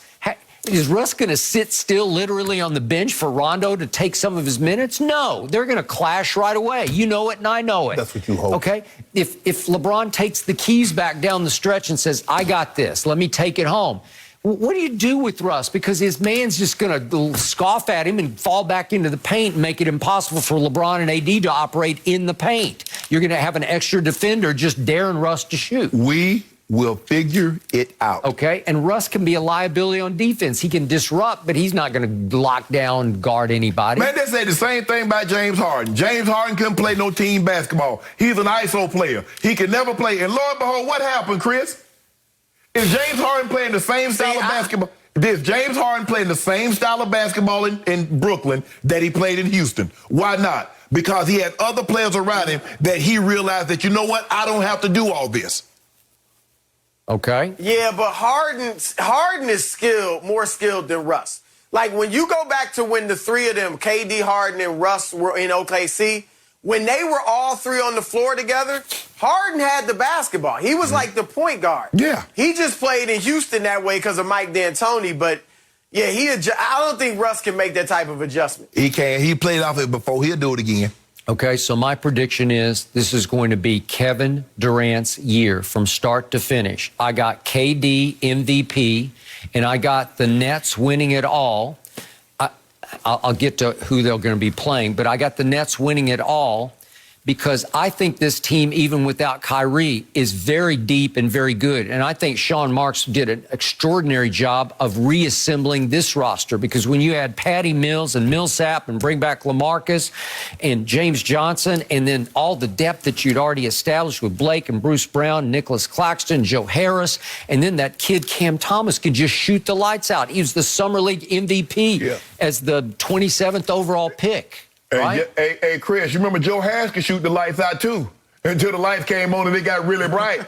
You know, as you go deeper in the playoffs, the lights get brighter. Yep. Your three-point, because you kept bringing that up. You know, Joe Harris, he won the three-point competition, and guess what? He looked like Russell Westbrook out there and then against Milwaukee, didn't he, Chris? Guess who was often the clutchest San Antonio Spur when they had Duncan Parker and Ginobili? Patty Mills was the most clutch. Yeah. You want to talk about hitting some big clutch shots? Yeah, I like that pickup. So he'll step right into that void. If Joe Harris isn't big enough for the bright lights, he'll be fine. Kyrie, Chris made the point last week, they're going to lose a clutch shooter. Kevin Durant can flat out make big clutch shots. I don't care what you say. And he made all the big clutch shots for Team USA in the Olympics, and he will carry that right into the regular season. And I almost hope at this point Kyrie doesn't play so that you can see KD in all of his glory lead this team to a championship. It still took Holiday fresh off of finals to get on a plane and go way to Tokyo and to bring that gold home. Oh, what did Chris? It still took. You saw what was happening before he got there. You saw it? All I saw was when they got in trouble, they said, KD, take us home. And he took them home every time. And when Dame went to the free throw line and the gold medal game and he clanked both of them, KD said, I got this, foul me. And I'll march down there. I will swish both of them. And he did and closed the case. That's what he will do again and again for this year's team. And in the West, this is my dream scenario, but I think it's got real potential.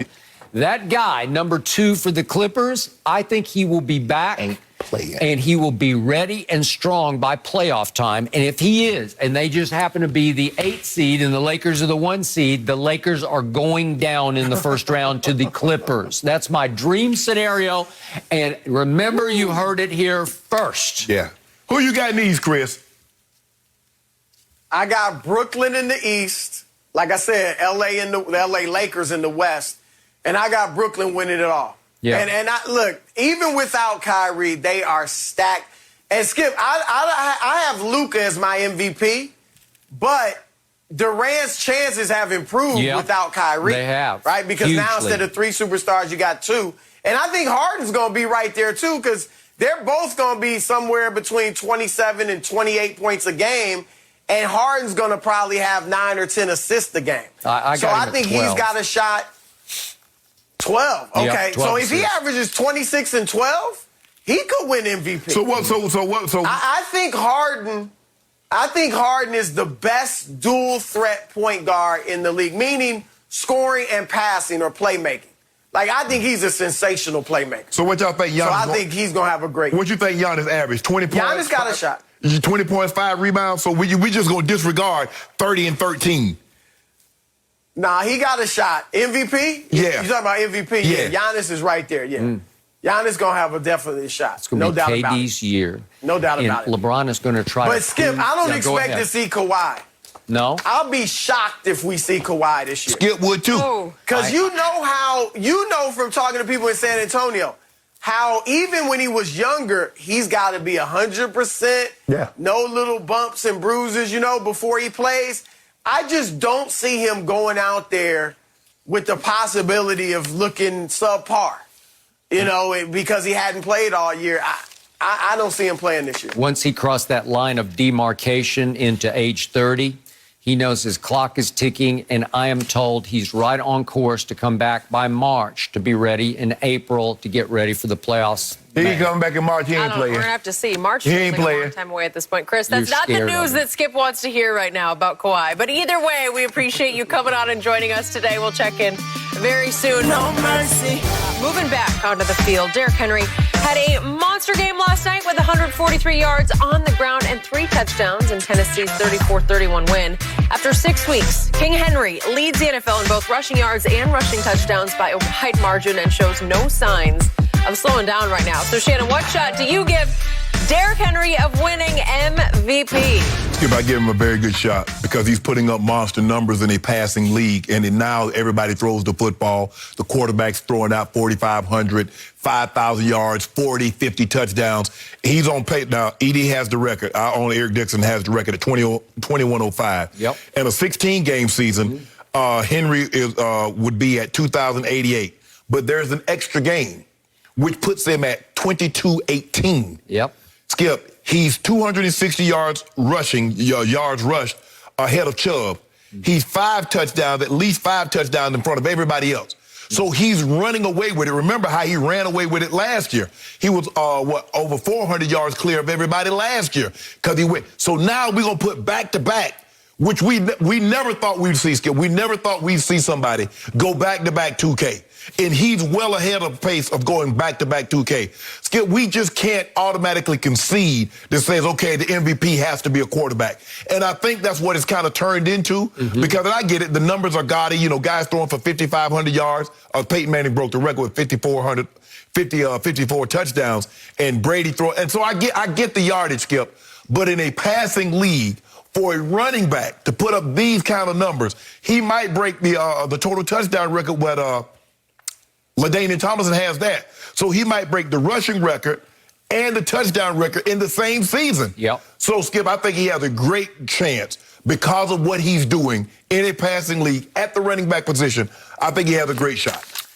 I wouldn't mind seeing you be right on this one, but I don't think you're going to be right. Okay. I don't think he has a great shot at this because it is a passing league.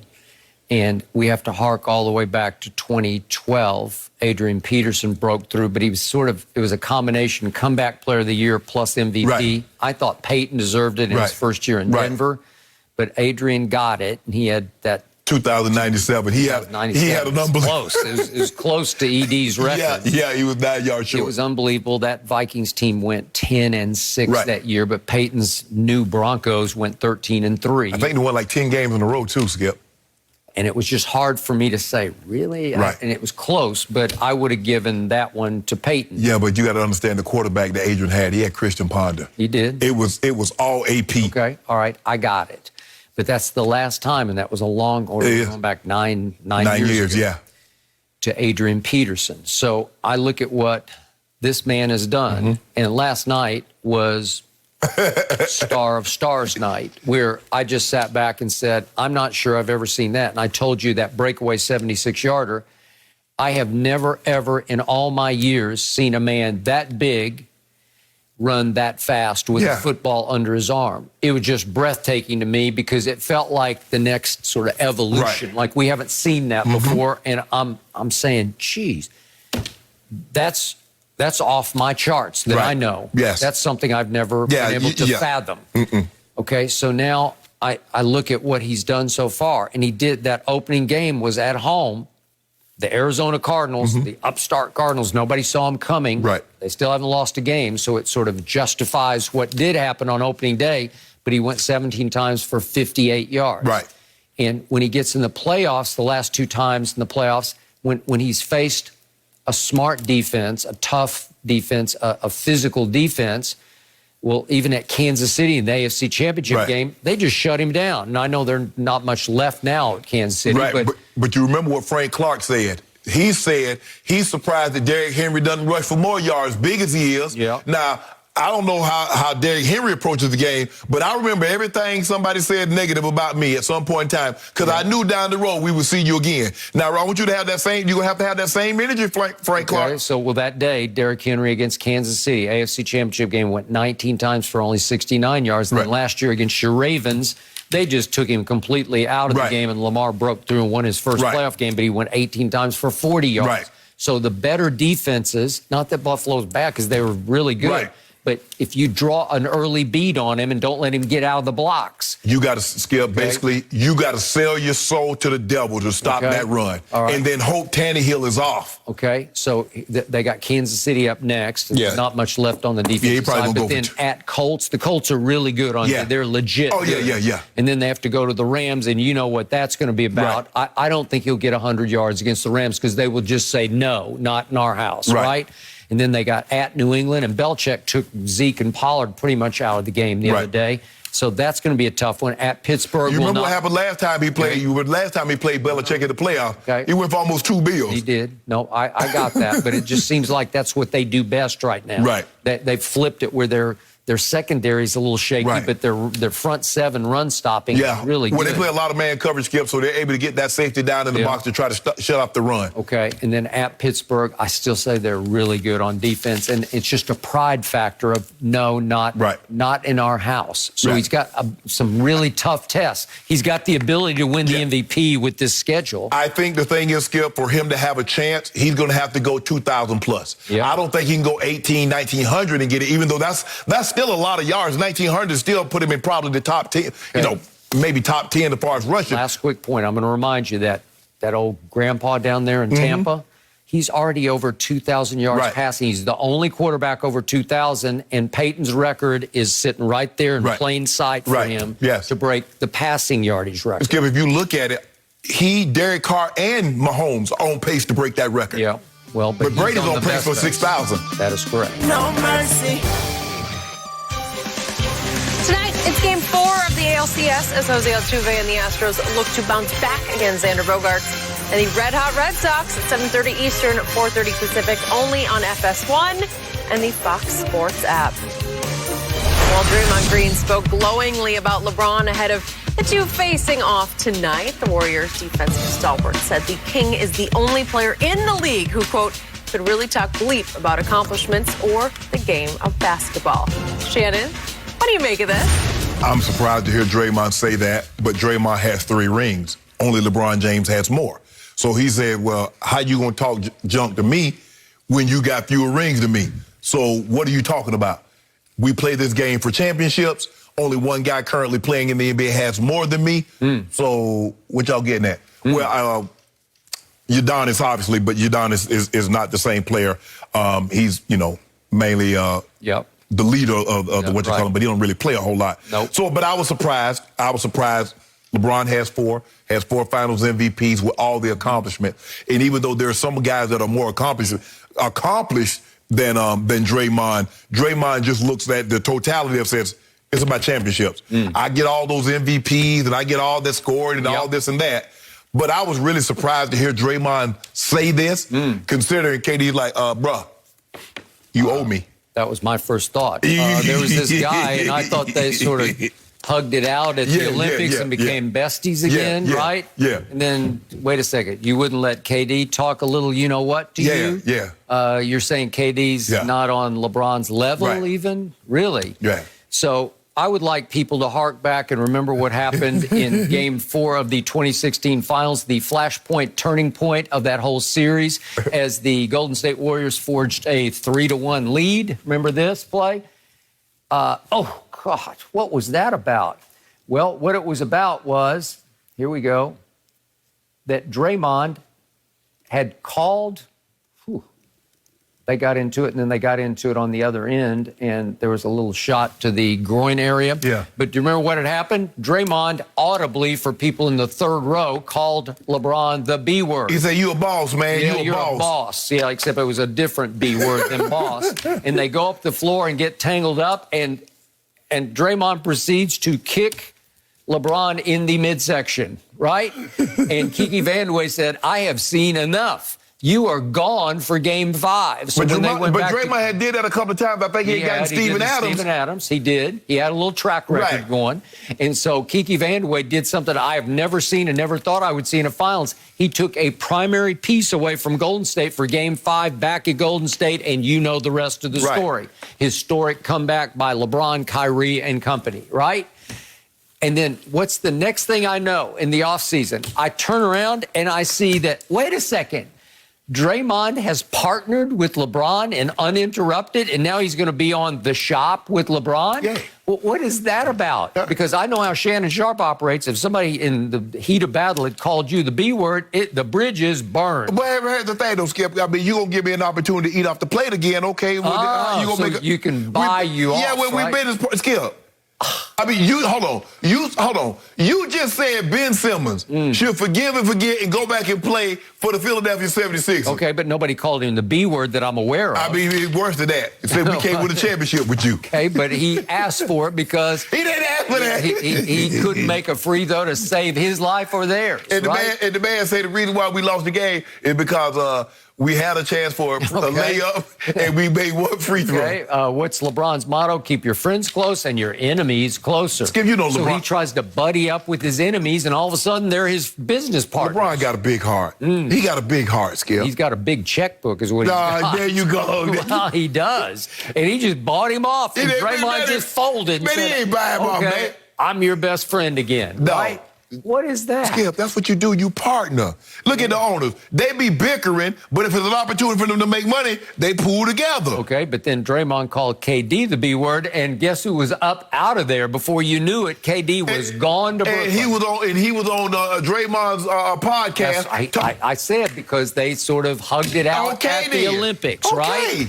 But again, because of that, how could Draymond not pay a little respect to the real king who's in Brooklyn now? But I guess he looking at it like, ain't nobody gonna really be talking. Nobody. It's not like that, Skip. I mean, do guys really talk?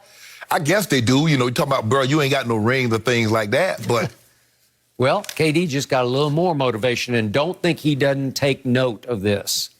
Don't think he doesn't. Skip, you always trying to start some. No, you always trying to start something. I'm trying to finish it right here. Exactly. Yeah. I was surprised that Draymond said that. But hey. I mean, you got this king. He's still the king. The best player on the planet now resides in Brooklyn, and he is vaccinated so he can play in Brooklyn, and he's going to lead Brooklyn to the championship. He say, do y'all understand who LeBron James is? He got 4 regular season MVPs. The next closest to him is 2. He got 4 finals MVPs. Yeah, the next closest to him is 2. He's got 6 finals losses. Who's close to that? Hey, ain't nobody even been to the finals that many times. Ain't nobody even been to the finals that many times. Well, that's one record that he may hold that forever. Yeah, right? That's a good record to have. If you can get there that many times, because I know some people that would love to get there one time, win, lose, or draw. Would love to get there. And Goat James did it 10, got 4 of them things. Your ears open, KD. Here we go. No mercy. Hours away from the NBA tipping off, and Russell Westbrook making his regular season debut for the purple and gold. The former MVP will be looking to mesh with LeBron and win his first career championship this year. So, Shannon, what is Westbrook's line tonight? I think he has a relatively quiet night. Quiet? In Russell's terms. I'm going to say he goes 17, 8, and 8. That's 4 it? turnovers. With 4 turnovers? Only 4? That'd be a record for him, right? That's it. Huh? That's it? That's it.